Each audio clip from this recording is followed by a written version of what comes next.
as an environment politics impacting on human health, a comparative perspective under Indian and United Kingdom legal regime. I am working as an assistant professor in University Law College, Bangalore University, Bangalore, and has obtained a doctorate from Indian Law Institute, a premier research institute in Delhi. Very recently, probably they say I am the first visually challenged person suffering from partial blindness in the country to obtain PhD degree in law. This paper which I am going to present, I would like to just convey to you all that how the noise in society has been an impact on human health, and how the cases that are arising in the court, popularly known as medical legal cases, have indicated the consequences of noise pollution. Silence brings all of us bliss, whereas noise invites chores. Wherever there is noise, there is an infringement. There is an infringement of the freedom of speech, the freedom of privacy and silence. There is always a conflict between the freedom of speech and expression and the freedom of privacy and silence. But noise is inevitable. We cannot avoid noise in society. But then questions arise. What noise could be tolerable? How best the balance could be struck between the freedom of speech and expression and the freedom of privacy and silence in society? This could be best done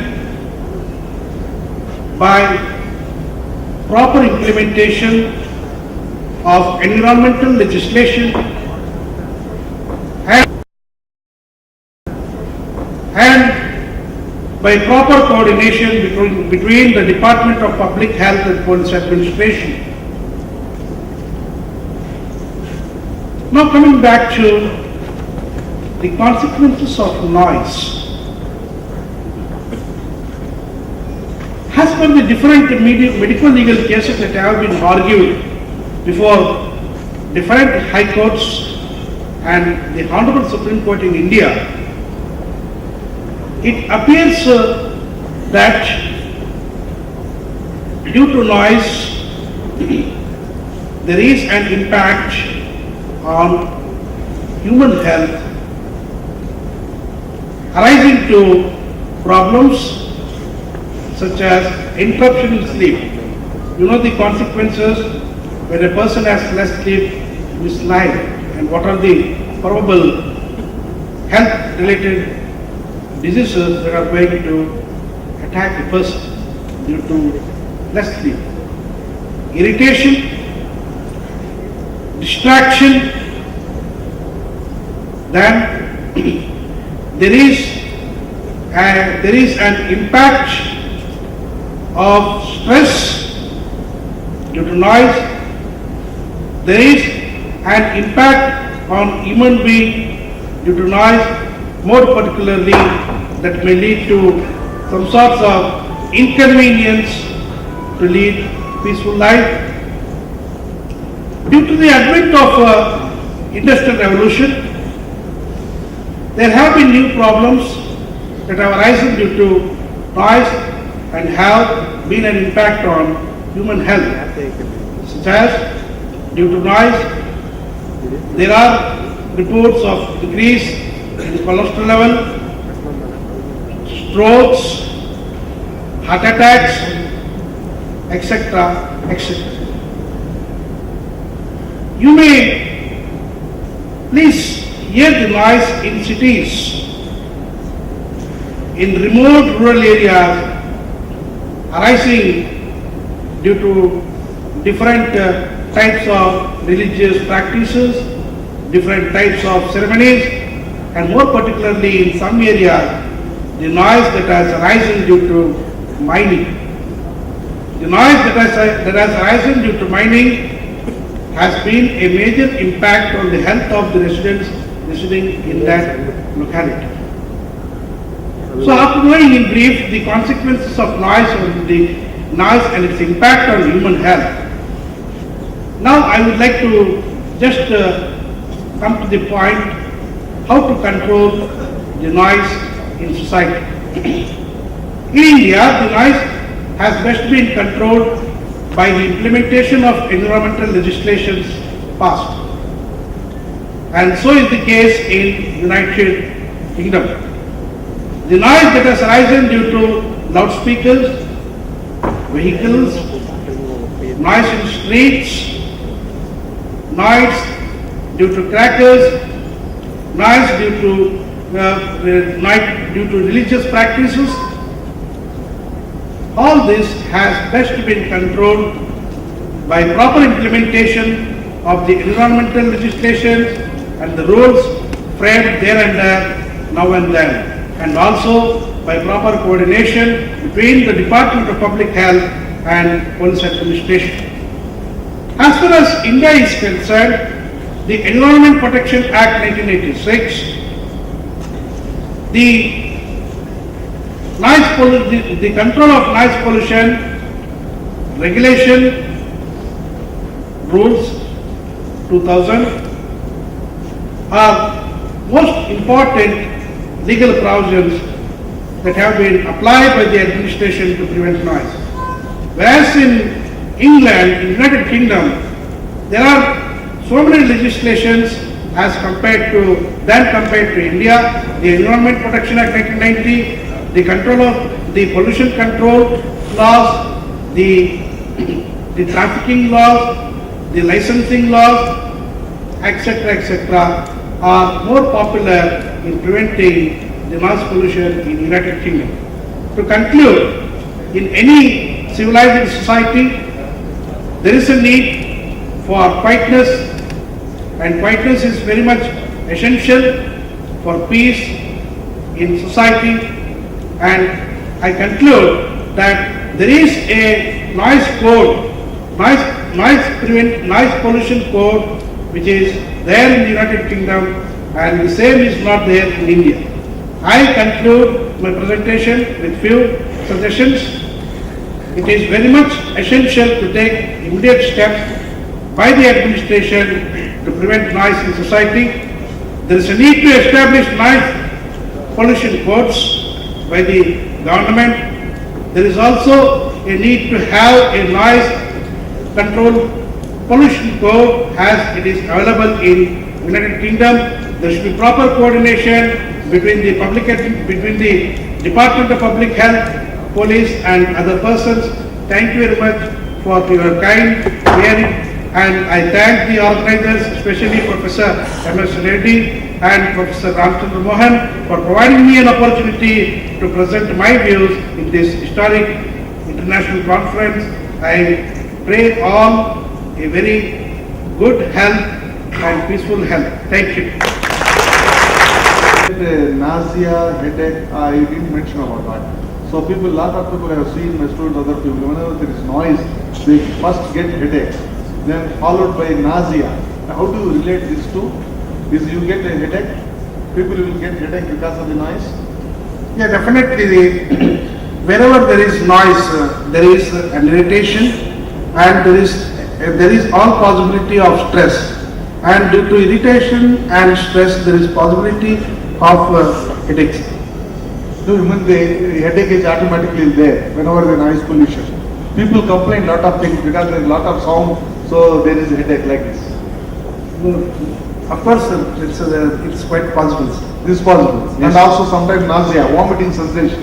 So when excess noise there, people cannot tolerate, they would like to vomit. Correct? Yeah, maybe right, sir, but this type of cases are not right in roads. Yeah. But as you said in Rajasthan, yes, the loudspeaker is not allowed after 10 Yes, p.m. definitely in our country also in the year 2000, Yeah. in the very famous case, Church of God of India versus the RMC Welfare Association, reported in All India Reporter 2001, the Honorable Supreme Court has put an embargo for use of loudspeaker from night 10 p.m. to morning 6 p.m. It is very unfortunate, sir, that the loudspeakers are played even daylight, and the police administration is very blind in this matter, sir. Very blind and deaf in this matter, sir. But they are not played in Rajasthan. They are very strictly followed. Yes, sir, In yeah. Rajasthan, they are not, after that it is not allowed. They are fine. Only thing is in here in so many places, we do so many things, and such as is rightly pointed out, whenever there is noise, the irritation, what we'll get, we will be disturbed, we will be distracted. And sometimes they get what we call to beating like this because they can't tolerate. And some ladies, they have reported, they can't tolerate.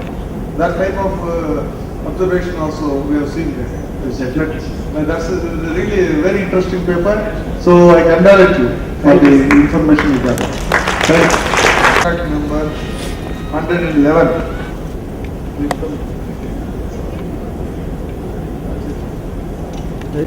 Intended factors affecting the regulation of money stores in the colonies of AP Sirana. Yeah.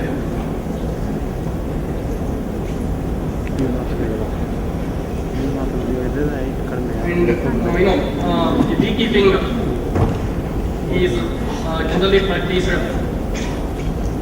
for the production of honey and also pollination. And the honey is obtained from the nectar collected from the different flowers by the worker bees. The honey product in the colonies so varies from one apiary to the other apiary, and also through the seasons. However,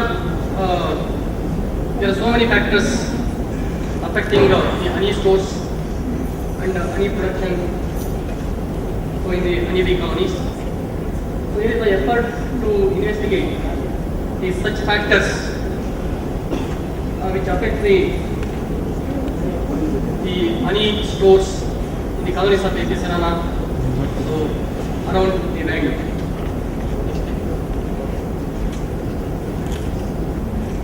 So materials like products. Studies were conducted in AP Sirana, apiary with the 5 colonies located at Kumalagood village, nearly 25 kilometers from the Bangalore. The areas of honey, pollen and fruit in the colonies were determined using the grid fixed on the bridge on the bee combs. The area of pollen stock, brood and honey were manipulated by adding and removing in the test colonies to assess their effect on honey stock in the bee colonies.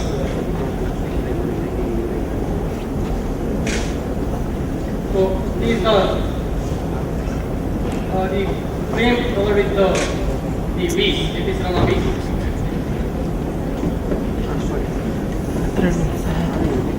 Results of the study, the honey production in bee colonies was affected mainly by the area, road, empty comb space in the colonies, pollen stock, and abundance of the nectar flower. The comb filled with the honey. So this graph indicates, as I told you, one of the main point, the factor affecting the honey stores include the brood rearing activity. So as you know that the development of brood requires So the more amount of the protein content, since that the worker bees carries the pollen. So whenever that the brood rearing activities more or the amount of load is more in the colonies, and because of the increased pollen foraging activity, the nectar foraging activity decreases, and substantially the honey stores also decreases in the free colony. So this graph indicates, so again the empty space or the effect of empty space on the honey stock. See, whenever the availability of space is more in the comb, it stimulates the worker bees to carry more amount of the nectar. Hence, the honey stores also increases. And so, in this, it clearly indicates that whenever the availability of space is more, the honey stock also substantially increases in the colony. This graph indicates the pollen stock, the effect of pollen stock on the honey stock. See, whenever the amount of the pollen is more, so generally during that time the brood laying activity also will be more, and the brood consumes the honey content, and also the worker bees carry more amount of the pollen. Hence, when the pollen stock increases, so gradually the honey stores or honey stock decreases in the frame, in the honey bee colony. So in addition to the various factors, the other important factor responsible for the honey stores and honey production is the nectar flora. The availability of the nectar flora in the vicinity of the apiary also stimulates the bees to carry the more amount of nectar. And the important major nectar plants identified, so in around the apiary, eucalyptus, then mustard, sunflower, ongamia, coconut, amaranth, guava, and cashew. The major plants which provides more nectar to the honeybees. So at the time of blooming of these plants, so the nectar carrying capacity also will be more, and also the honey stores also increases in the honeybee colony.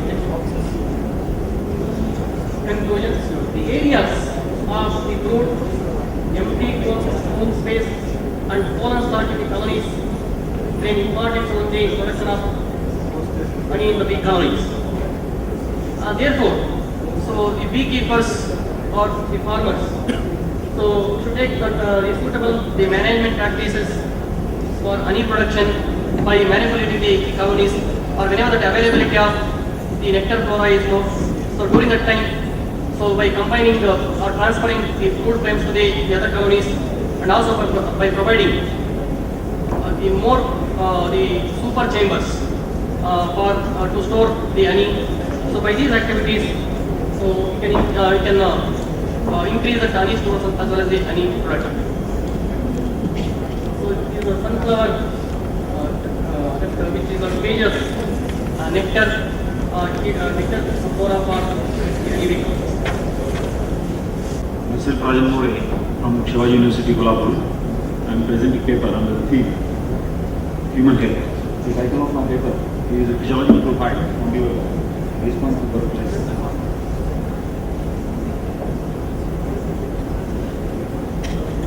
We start with introduction. Foundry industry constitutes one of the largest in our country in terms of workers. It plays key role in the economy of our state. And thousands of persons attend the foundry work, at least 3 to 12 hours per day. Foundry work comprises making pattern, making and assembling the mold, melting and refining the metal, etc. The occupational health hazards among the persons exposed to different environmental dust have been known for many centuries. With industrialization, the handling of quantities by machines or manually in enclosed spaces created a new kind of harm. In the present study, priority has been given to the physiological studies and responses of the workers on exposure to the foundry environment. The study of physiological responses of workers, mainly in the toxic state, of candidate as well as other stresses prevailing in the foundry environment, matter of fact. Material maker, Kumati surely is one of the industries in Kolhapur. This study was undertaken from the private funding, leading total 50 workers have been assessed for work level. The assessment method includes the interviews and the conversation with workers, standard questionnaire used to collect information and without evaluation of the 50 random selected workers were carried out from the different sections. Persons working in the office were treated as a control subjects. Methods, the sound is measured with the sound level meter in decibel, heat is measured with the help of the trial, weight of the meter, light with the flux meter, and the portable respirator test sampler was used for computation of the particle. Physical characteristic, anthropometric measurements and the other physical fitness were carried out with the Harvard modified step test. Physiological responses, pulse rate per minute of the subject were recorded on the carotid pulse on any working day. Blood pressure of the subject were recorded by sphygmomanometer. Exert body temperature recorded on any working day. Hematological examination includes daily concentration with meter and blood smear were prepared for the differential glucose count. Display indicates. Display shows the foundry environment and the differentiation. This is the sand plant in which the sanctification of the sand is carried out. This is fetal section in which the fettering activity is carried out, grinding activity is in here. This